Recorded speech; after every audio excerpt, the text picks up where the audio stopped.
చివరగా ఉచిత బస్సు విషయంలో ఈ రాష్ట్ర ప్రజలకి ఎన్నికల సమయంలో హామీ ఇచ్చి ఈ రోజు నెట్ట నిలువుగా మోసం చేశారు, దగా చేశారు.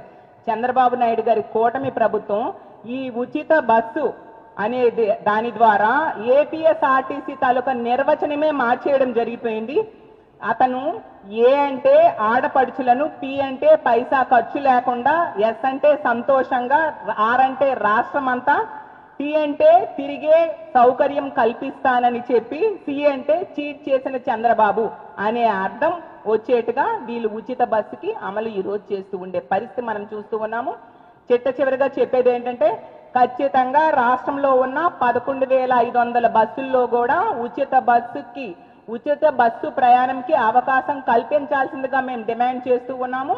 కేవలం 5 రకాల బస్సులే కాకుండా అన్ని రకాల బస్సుల్లో కూడా ఈ రాష్ట్రంలో ఉన్న మహిళలు ఉచితంగా ప్రయాణించే అవకాశాన్ని మీరు కల్పించాలి.